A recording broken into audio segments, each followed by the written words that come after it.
And to round up our awesome evening of readers tonight, we have our final poet, John Nimmo. John has been seriously hooked on poetry since the mid-1990s. His poems have appeared in various online and paper journals, including Stirring, Rattle, Sandhill Review, Pyrene's Fountain, and DMQ Review. He has an active career as an environmental physicist and lives with his wife, Elsa, in Menlo Park. John?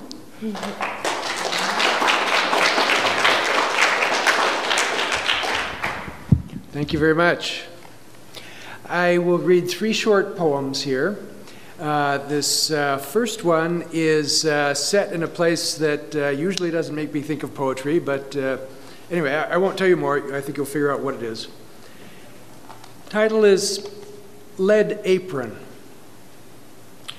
I lie back on beige vinyl.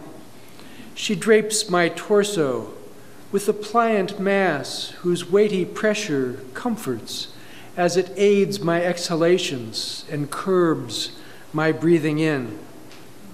She puts inside my mouth a little card that tastes like the smell of Band-Aids with a trace of silicone glove and tells me, bite down. She grips the chrome arm with the black cone that spews X-rays and swings it to my cheek where it bobs with the wobble of the arm. I hear the brief buzz. The rays have done their work. They help or hurt my head while I am snug in lead that keeps them from my heart. Maybe this is why cats like paper bags and boxes not quite big enough.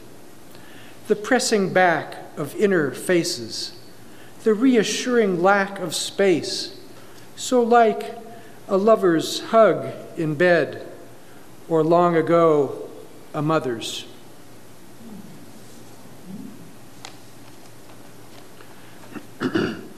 Next one is, this is set in Key West, Florida, where a lot of great poetry was written. And so if you think of yourself as on a busy street, right next to the water, and looking out over the sea. It's called Signals.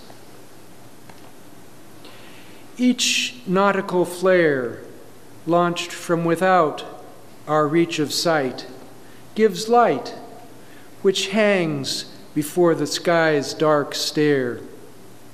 Each differs, redder, farther, higher, brighter, only a test, at measured pace, without fury or independence.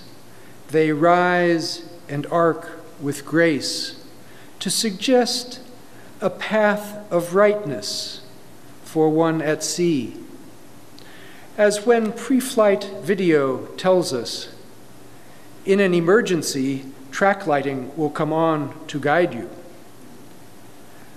A crimson arc, trailing smoke, is no star to follow, no rescue, but gives, while seeming not to, liturgical reassurance. There will be some unknown. A ship will come, one who sees what we see. Red, hot, parabolic flight, traversing nothing but the substance of our breath. Its glowing trace resolves between black waves with unheard hiss.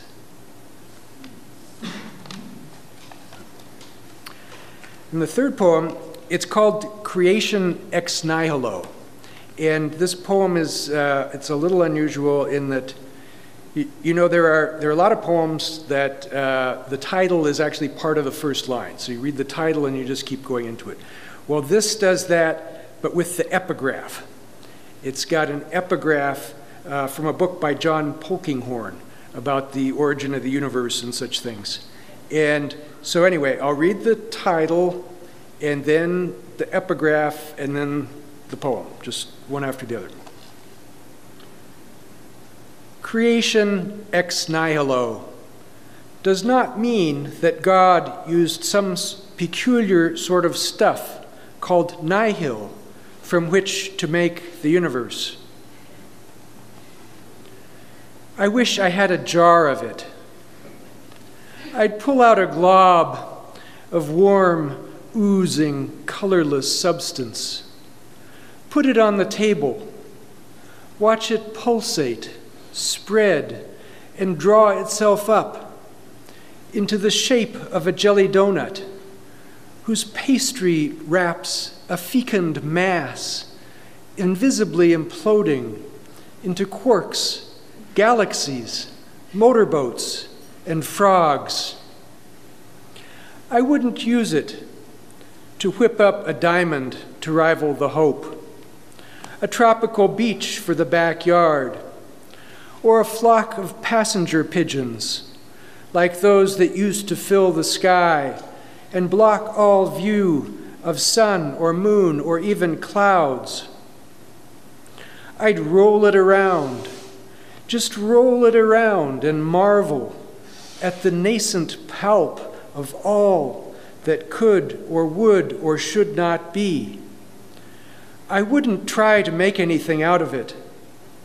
No,